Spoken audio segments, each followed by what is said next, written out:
Today, we're going to talk about how saying no and setting some boundaries can help protect your time, your energy, and your mental health.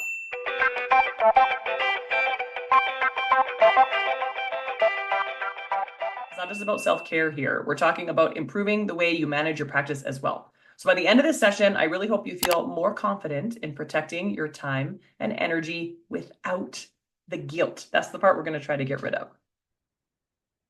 So let's start why this is so important. Why is this important?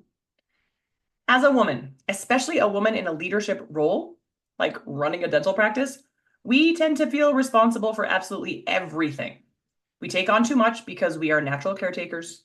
We don't want to let anyone down, whether it's our patients, our team, or even our families. But here's the thing. If you say yes to absolutely everything, it is a very fast track to burnout because we can't possibly do absolutely everything. When we don't set boundaries, we end up exhausted, we end up overwhelmed, we end up completely stressed out. And that impacts not just your well-being, but the quality of care that you're actually providing to your patients and the effectiveness of everything you do that has to do with the practice management you are trying so hard to do well. So if we can learn to say no, whether it is to tasks, to commitments, or even certain people, we can protect our energy and focus on the things that really matter. And remember, saying no to something is never, it's not about being rude or selfish. I know sometimes we think that. It's actually about taking care of yourself so you can be at your best for others and for everything else that you absolutely do have to do. So let's talk for just a quick moment about why so many women that I speak to find it very difficult to say no, not just at work, but in their personal life. We've been conditioned, this is just a societal thing, to believe that saying yes makes us more likable, more cooperative, and more dependable. We worry that by saying no, people will think that we're being difficult, or that we're selfish, or that we're unreliable. And this fear of not being liked is something that a lot of women struggle with. Thankfully, not 100% of them, but a large percentage of them. But let me tell you something. Saying no isn't about being liked. It's actually about being respected. When you set boundaries, when you protect your time, people actually respect you more, not less. And those who truly value you, whether it's your team, your patients, or your family, will respect those boundaries because they understand that it's part of you taking care of yourself. So here's the truth. You can say no and still be respected, valued, and loved. In fact, the people who matter will appreciate that you have the courage to protect your time and energy. So let's get practical because I think everyone here needs to hear some real life examples of how and when to say no in your personal life and within your practice, because this should help you to visualize how you can actually make this work for you. Okay, let's talk about a super common scenario. Patients are asking for a last minute appointment. We've all had those patients who call in and they really want to be squeezed into an already jam-packed day.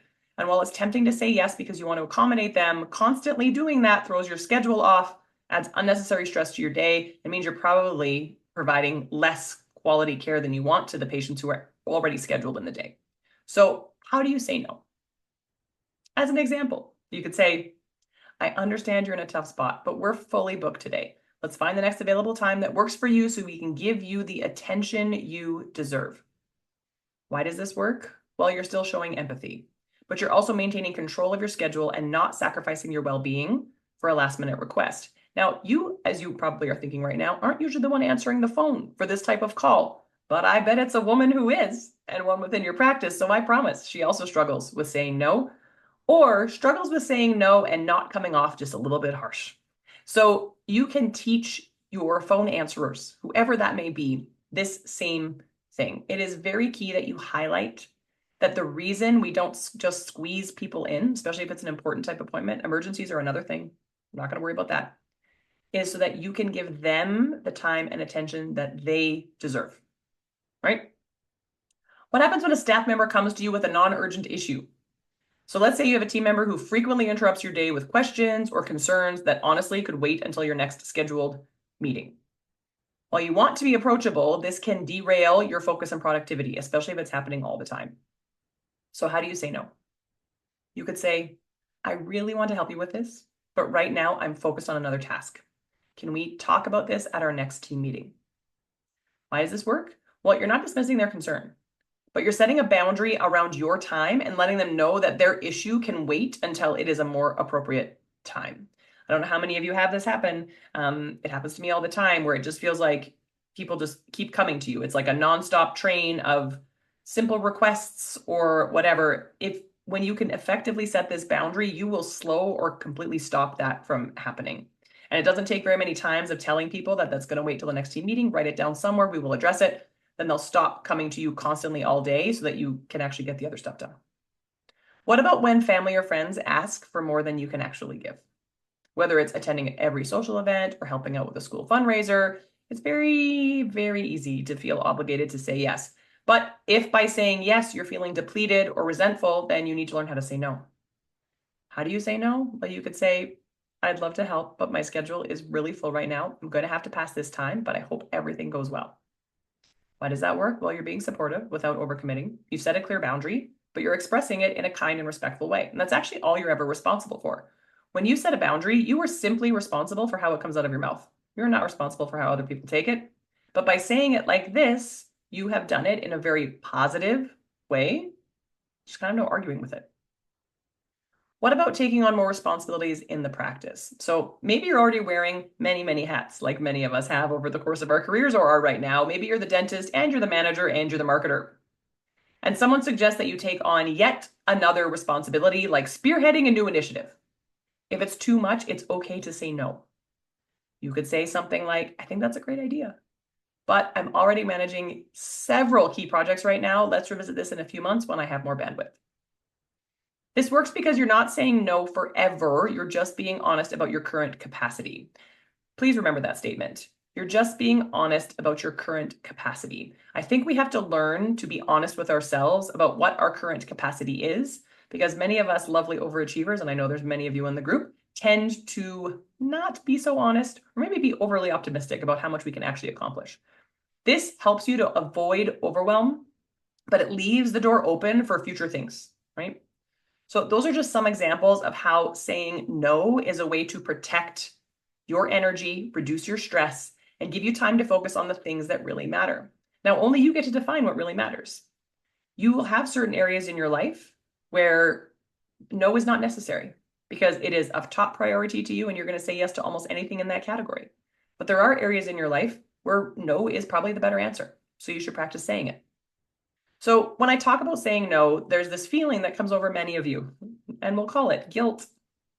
You might feel guilty for turning someone down or for not taking on more responsibility. You might worry you're disappointing people, but here's the thing. Saying no isn't about letting people down. It's about setting a boundary so you can take care of you, and so you're actually more effective in the long run. One way to overcome this guilt is to remember your why. Why are you saying no? Is it because you want to protect your mental and physical health? Is it because you want to provide better care for your patients by not overloading yourself?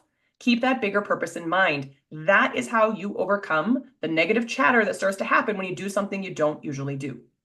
It also really helps to practice reframing your mindset. Saying no doesn't make you a bad person. It makes you a responsible one. Remind yourself of this. When you say no to something, you're actually saying yes to something more important, your well-being, your family, your patients, your business, whatever it is that happens to be surrounding you in that moment. Keep this in mind. Saying no isn't just about personal boundaries, although it is incredibly helpful for that. And if you need this in your personal life, which I'm sure many of you do, you're welcome, and please start using it. But it's really, really crucial for running a successful practice, because if you are trying to do things like increase your efficiency, then you need to say no to tasks or commitments that don't align with that goal. You need to free up time to focus on the things that truly drive your practice forward, whether that's patient care or team development or business growth or anything else. It also will help you if you're trying to improve your patient experience. If you are trying to impress the people that are coming to see you because you're trying to grow and get more word of mouth referrals and all of that stuff, then you can't be overburdened. You have to be able to have the time to give the patients the time and attention they deserve to make sure that you can create higher levels of satisfaction. You can retain patients longer. So you're going to have to say no to some other things. Maybe you're working really hard on building up the culture in your practice, and we're trying to build up respect within the team and leadership, strong leadership. Then you're going to have to set boundaries, because it also sets an example. When they see that you are managing your time and energy effectively, they're going to respect you more as a leader. It also encourages them to set healthy boundaries for themselves, which I promise is important because it leads to a happier, more productive work environment. So when you say no to the things that don't serve you or the practice, you will find that your energy, your focus, and ultimately your growth is all improved. So once again, I like to end with some kind of challenge to make you do something with this. Knowledge is great. Application means way more. So think about where in your life or in your practice you need to start saying no. Is there a particular task, person, or commitment that's draining your energy? Make a plan for how you can start setting those boundaries without guilt. And remember, no is not being difficult. No is not being selfish. It is just about protecting your time and your energy and your mental health so you can show up as the best version of yourself for the people who matter most. If you are feeling stuck or you need help navigating a specific situation, feel free to drop a comment or message me directly, even if you just want to know a good way to say it.